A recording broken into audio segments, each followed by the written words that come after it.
वाली वीडियो में हमने पढ़ा था इलेक्ट्रिक करंट के बारे में, जिसमें हमने इलेक्ट्रिक करंट और करंट डेंसिटी के बारे में डिस्कस किया। इस वीडियो में हम flow of electric current, conductor में कैसे इलेक्ट्रिक करंट फ्लो होता है, इस कॉन्सेप्ट के बारे में जानेंगे।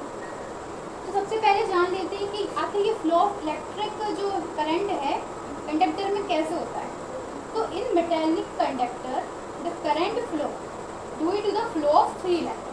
जो मेटेलिक कंडक्टर, सबसे पहले बात कर लेते हैं, यहाँ पे बात हो रही है मेटेलिक कंडक्टर। तो सबसे पहले अभी मेटेलिक कंडक्टर की बात हो रही है यहाँ पे। तो इन मेटेलिक कंडक्टर जो फ्लो ऑफ करंट होता है, flow of current due to free electron, ये फ्री इलेक्ट्रॉन की वजह से क्या होता है भाई, करंट फ्लो होता है मेटेलिक कंडक्टर में। एक स्पेसिफिक कंडीशन दे दी, मेटेलिक कंडक्टर में ऐसा होता है। ये substance is made up of atom. सारे सब्सटेंस किससे बने हैं, जो एटम से बने हैं। एटम में इलेक्ट्रॉन होते हैं जो कि ऑर्बिट में होते हैं न्यूक्लियस के पास। वो क्या होते हैं, बाउंड होते हैं स्ट्रॉन्ग एट्रैक्टिव फोर्स से, पॉजिटिव चार्ज की वजह से न्यूक्लियस के। वहीं पे इलेक्ट्रॉन जो होते हैं दूर ऑर्बिट में होते हैं, उनके पास लेसली स्ट्रॉन्ग बॉन्ड होता है। तो इलेक्ट्रॉन जो एटम से दूर होते हैं वो इजीली आइसोलेट कर जाते हैं एटम से, इसके प्रोसेस रबिंग से या हीटिंग से। ठीक है, जो इलेक्ट्रॉन आइसोलेटेड कर जाते हैं एटम, वो फ्रीली डिटैच्ड हो जाते हैं सब्सटेंस। तो ये एम्प्टी स्पेस के बीच में एटम क्या होते हैं, अटैच्ड हो जाते हैं। These electron which get detached from the atom and remain in the free state are called free electron. क्या समझ सकते हैं हम, दीज इलेक्ट्रॉन, एक और पॉइंट क्या लिख सकते हैं हम, दीज इलेक्ट्रॉन्स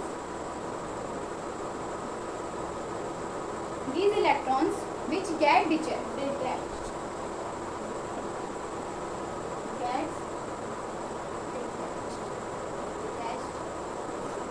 from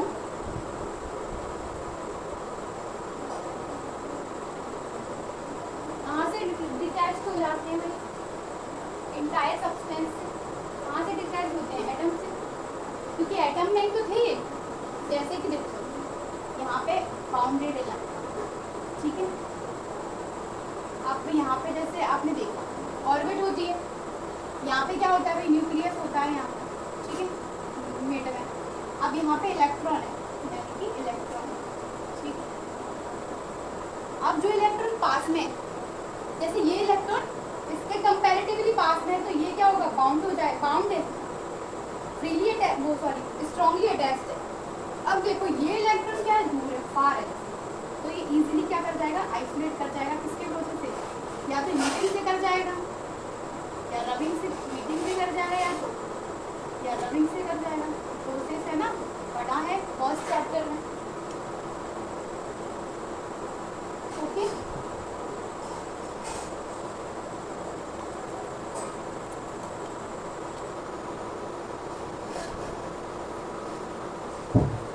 अब देखो detached from atom are called free electron.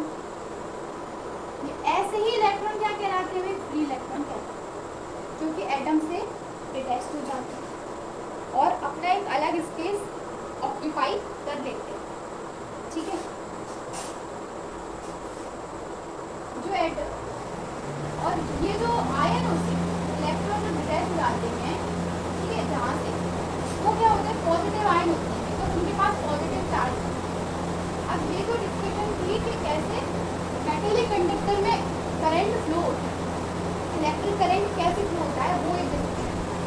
लेकिन अभी इम्पोर्टेंट बात है फ्री इलेक्ट्रॉन मॉडल के बारे में, जिससे क्वेश्चन भी पूछे जाते हैं अक्सर, तो ये बहुत इंपॉर्टेंट टॉपिक भी है।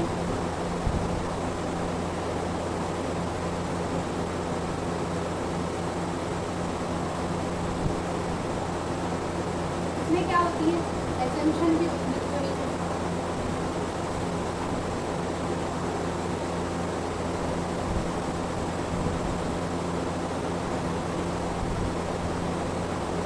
बात करेंगे फ्री इलेक्ट्रॉन मॉडल, ठीक है। अब फ्री इलेक्ट्रॉन मॉडल क्या होता है, जहाँ से इलेक्ट्रिक कंडक्शन, मेटल में एक्सप्लेन करने के लिए, जो इलेक्ट्रिक कंडक्शन जो मैंने पढ़ा मेटल में एक्सप्लेन करने के लिए कुछ एजम्पशन है, क्या है, कुछ एज्यूशन है। इसमें फ्री इलेक्ट्रॉन मॉडल, इसे क्या कहते हैं भाई, फ्री इलेक्ट्रॉन मॉडल, इसे कहते हैं free electron model.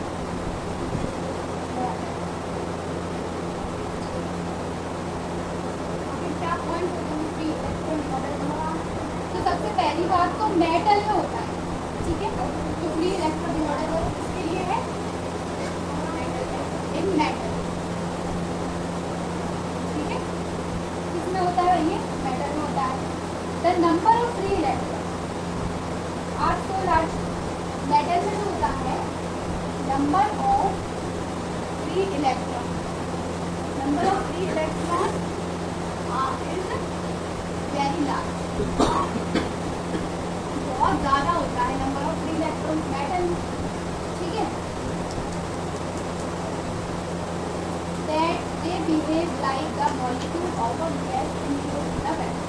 That they behave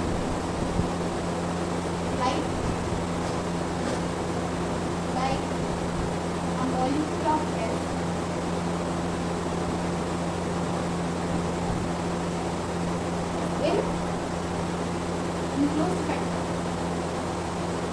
enclosed conductor में जैसे कि मॉलिक्यूल गैस होता नहीं है, बिहेव वैसे ही करता है नंबर ऑफ फ्री इलेक्ट्रॉन, इसमें मेटल में नंबर ऑफ फ्री इलेक्ट्रॉन ऐसे ही बिहेव करता है। दूसरा पॉइंट क्या है, these free electron move continuously in random manner, ठीक है, तो ये फ्री इलेक्ट्रॉन होते हैं ना, ये दीज फ्री इलेक्ट्रॉन, ये जो फ्री इलेक्ट्रॉन होते हैं ये तो पहली बात तो ये मूव कंटिन्यूसली करते हैं, मूव कंटिन्यूसली। इसका सेकंड पॉइंट क्या है, these free electron move continuously in a random manner with very fast speed. जो फ्री इलेक्ट्रॉन होते हैं वो कंटिन्यूसली मूव करते हैं एक रैंडम मैनर में, एक रैंडम मैनर, क्योंकि देखो जब इलेक्ट्रॉन मूव करते हैं ना तो जब उनसे अटैच एक पोटेंशियल डिफरेंस नहीं होता तो वो एक रैंडम मैनर में इलेक्ट्रॉन क्या करते हैं, मूव करते हैं, ठीक है। वेरी फास्ट स्पीड, बहुत फास्ट स्पीड होती है उनकी speed nearly 10 to the power 5 metre per second, nearly होती है, कंफर्म नहीं है कि इतनी है, फिक्स नहीं है, तब नियरली इतनी ही होती है। और इसकी स्पीड जो होती है, सबसे इम्पोर्टेंट बात है, बहुत इम्पोर्टेंट है, इसकी स्पीड जो होती है उसके टेम्परेचर पर डिपेंड करती है। अब टेम्परेचर पर कैसे डिपेंड करती है, तो अभी इतना समझ लो कि जैसे ही टेम्परेचर इंक्रीज होता है स्पीड इंक्रीज होती है। आप समझ सकते हो कि जब एक टेम्परेचर बढ़ता है तो बहुत जल्दी और जल्दी इलेक्ट्रॉन मूव करने लगते हैं रैंडम मैनर में, तो इस तरीके से इनकी जो स्पीड है वो भी बढ़ती है, ठीक है। तो अभी हम आगे इन चीज़ों को और डिटेल्ड में जानेंगे। अब एक और इम्पोर्टेंट चीज़ समझ लेते हैं, तो इसका थर्ड पॉइंट भी है,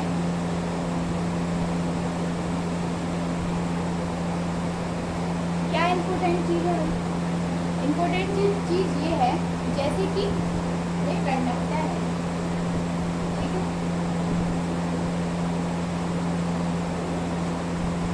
ये क्या है, एक कंडक्टर है, ठीक है। तो ये अभी हम बेसिक समझने के लिए कि इलेक्ट्रिक फील्ड और इलेक्ट्रॉन कैसे कहाँ फ्लो करते हैं, जब इलेक्ट्रॉन फ्लो करेगा तो इलेक्ट्रिक फील्ड कहाँ फ्लो करेगी, ये चीज़ समझने के लिए हम थोड़ा इस कॉन्सेप्ट को देखते हैं। तो जैसे इलेक्ट्रॉन है, ठीक है, तो यहाँ पे पोटेंशियल डिफरेंस यहाँ पे इसके अक्रॉस लगा दिया गया है, ठीक है, पोटेंशियल डिफरेंस के अक्रॉस लगा दिया गया है। तो पोटेंशियल डिफरेंस लगाने के बाद वहाँ पे एक साइड की पॉजिटिव टर्मिनल हो गई, एक नेगेटिव टर्मिनल हो गई। अब यहाँ पॉजिटिव टर्मिनल है, ठीक है, अब ये इलेक्ट्रॉन है। अब ये बताओ इलेक्ट्रॉन के पास कैसा चार्ज होता है, इलेक्ट्रॉन के पास नेगेटिव चार्ज, इलेक्ट्रॉन के पास नेगेटिव चार्ज होता है ना, इलेक्ट्रॉन के पास हमेशा कैसा चार्ज होता है, नेगेटिव चार्ज होता है। वहीं पर जो ये पॉजिटिव है इनके पास भाई पॉजिटिव चार्ज वाली बात है। और हम अच्छे से जानते हैं एक जो पॉइंट है जो हमेशा काम के आता है, वो क्या पॉइंट है, पॉइंट ये है कि जो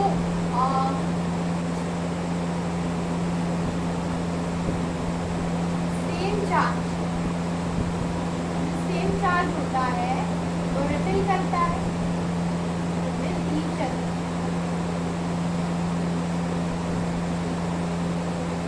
Opposite charges attract each other। ठीक है, ये दोनों ही पॉइंट्स बहुत ज़रूरी हैं इस कॉन्सेप्ट को समझने के लिए। कैसे? अब इलेक्ट्रॉन के पास नेगेटिव चार्ज है और ये पॉजिटिव चार्ज है इस साइड, तो इलेक्ट्रॉन कहाँ फ्लो करेंगे? और हम जानते हैं कि ये क्या होता है, लोअर पोटेंशियल होता है, नेगेटिव चार्ज वाला लोअर पोटेंशियल होता है। तो ये क्या हो गया, लोअर पोटेंशियल हो गया, ये क्या हो गया, हायर पोटेंशियल हो गया। ठीक है, अब लोअर पोटेंशियल हायर पोटेंशियल तो समझ में आ गया, लेकिन यहाँ पे समझना ये है कि जो इलेक्ट्रॉन है वो कहाँ से कहाँ फ्लो करेंगे।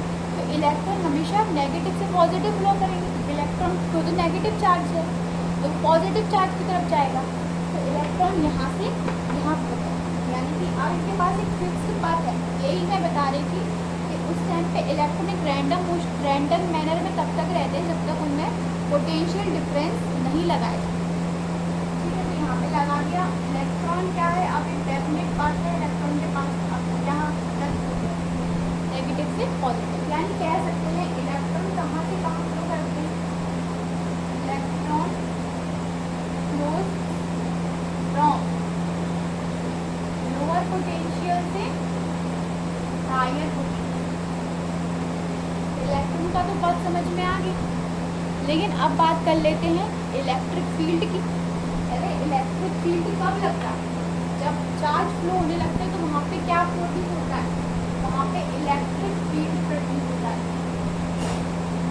इलेक्ट्रिक फील्ड प्रोड्यूस होता है जिसे हम इस ई से डिनोट करते हैं, कैपिटल ई से। ठीक है, अब इलेक्ट्रॉन का तो समझ लिया, अब बात कर लेते हैं इलेक्ट्रिक फील्ड। तो इलेक्ट्रिक फील्ड कैसी है, पॉजिटिव चार्ज। इलेक्ट्रिक फील्ड हमेशा इलेक्ट्रॉन के अपोजिट डायरेक्शन में फ्लो करती है।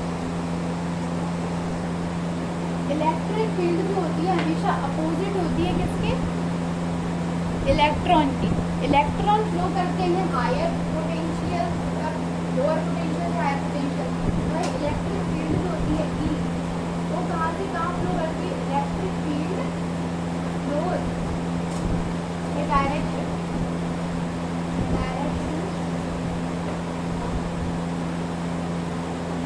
इलेक्ट्रिक फील्ड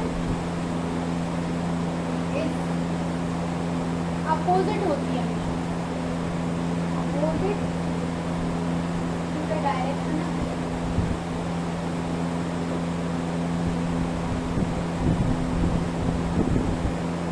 इलेक्ट्रॉन की डायरेक्शन से हमेशा अपोजिट होती है। ठीक है, अब देखो ये चीज समझ लिए, यही इसका थर्ड पॉइंट है इलेक्ट्रॉन मॉडल। अब इसमें एक नया कॉन्सेप्ट आने वाला है, ड्रिफ्ट वेलोसिटी। तो यहाँ पे हमने इसमें सबसे पहली बात करी फ्री इलेक्ट्रॉन की, और साथ साथ बात करी है कि कैसे इलेक्ट्रिक करंट फ्लो करता है कंडक्टर में। ठीक है, कंडक्टर वही मेटेलिक कंडक्टर, और क्या मेटेलिक कंडक्टर में इलेक्ट्रॉन किसके द्वारा फ्लो करता है, फ्री इलेक्ट्रॉन के द्वारा।